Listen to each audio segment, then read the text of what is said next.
Bom, sou o Alisson do canal Treino e hoje eu tô aqui para inaugurar o nosso novo quadro do canal, o Mente Aberta. Mente Aberta é uma conversa sobre os principais temas de saúde e educação que estão no nosso cotidiano, que são muito importantes a gente abordar. O nosso primeiro tema é o transtorno do espectro autista e a intervenção dos profissionais de saúde e educação no indivíduo com TEA. O transtorno do espectro autista é um distúrbio do neurodesenvolvimento caracterizado por um desenvolvimento atípico. Ali temos manifestações de comportamentos, déficit de comunicação, problemas na interação social, entre outras questões que fecham o critério para diagnóstico.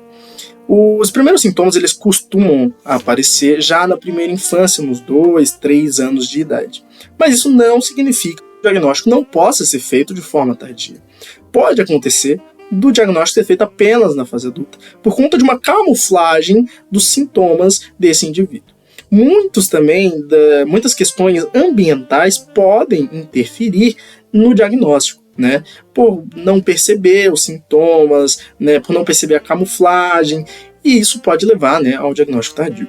É importante que a gente ressalte que o diagnóstico precoce é muito importante para que a gente possa começar o tratamento quanto antes. E aí a gente vai poder estimular, desenvolver e pode trazer um resultado muito interessante a longo prazo. É importante também a gente lembrar que existe uma diferença no diagnóstico entre homens e mulheres.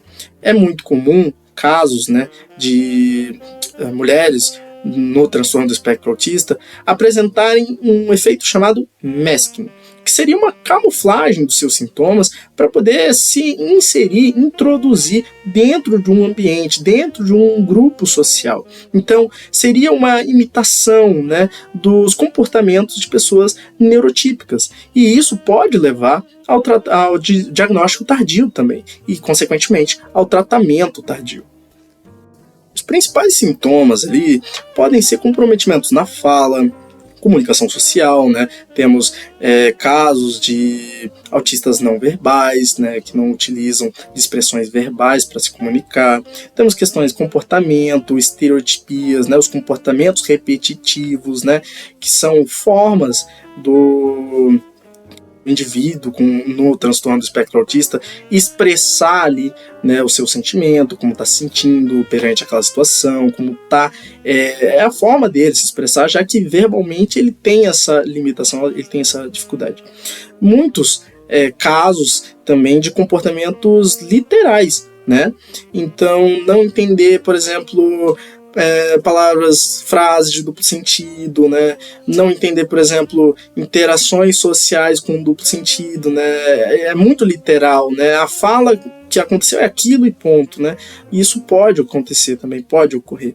Então, tem também algumas outras questões, como comorbidades, a depressão, ansiedade, principalmente ali questões alimentares, distúrbio alimentar, restrição alimentar, Existe também ali questões como rigidez cognitiva, uma certa dificuldade em mudar planejamentos, quando fecha algo, um planejamento, alguma coisa, se foge um pouco daquele planejado, pode levar numa desorganização do indivíduo no transtorno do espectro autista. Então são vários sintomas, vários critérios que fecham o diagnóstico final do indivíduo.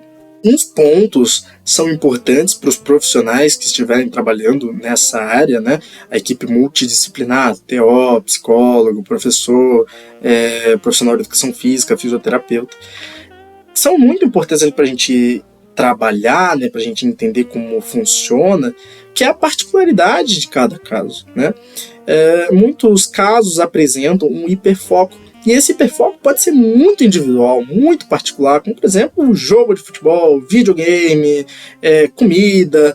Então, o indivíduo apresenta um interesse muito grande numa área e ele vai se inserir de forma muito contundente dentro dessa área, Se tem, por exemplo, um hiperfoco em futebol, vai saber ali o nome de todos os jogadores, vai saber o nome de time, vai saber jogo da Série A, Série B.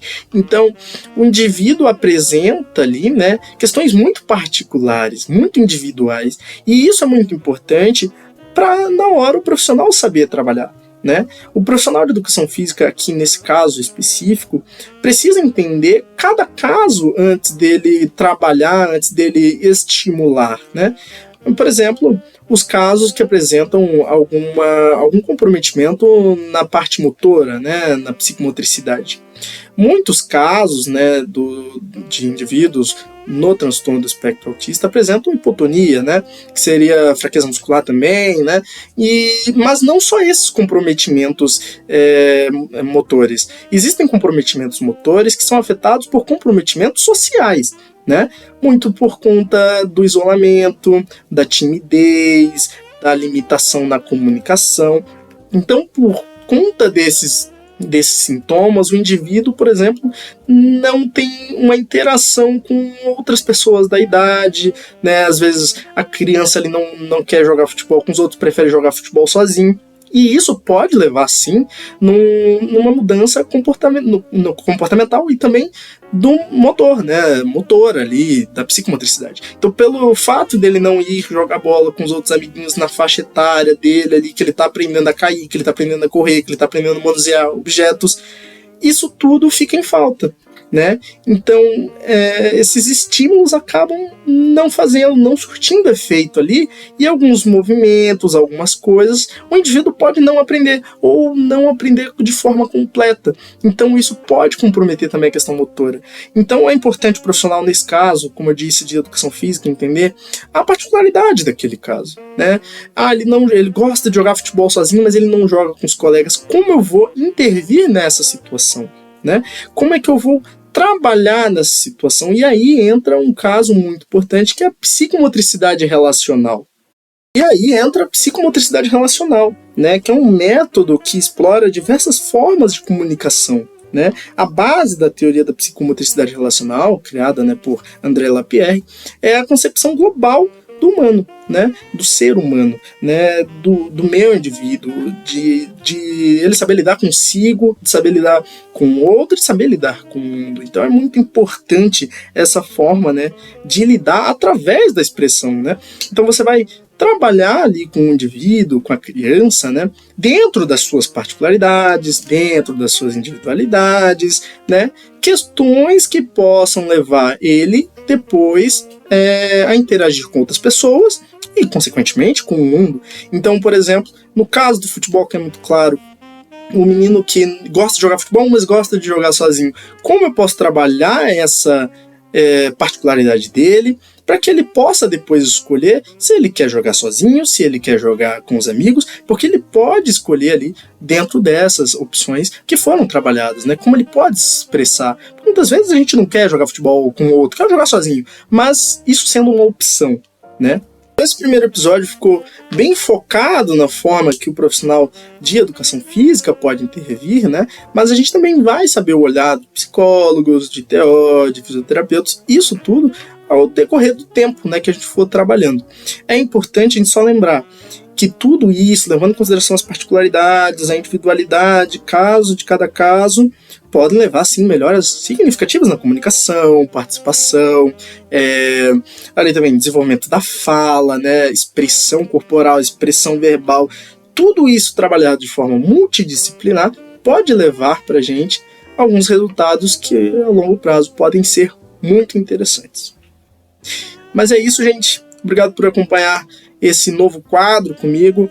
Iremos trazer mais à frente outras versões, outras visões, não só do profissional de educação física, mas toda a área que é saúde, educação, para a gente possa entender um pouquinho mais também de cada particularidade, né? Como é o caso do fisioterapeuta que vai trabalhar a cada caso ali do indivíduo no transtorno do espectro autista e etc., pedagogo e psicólogo.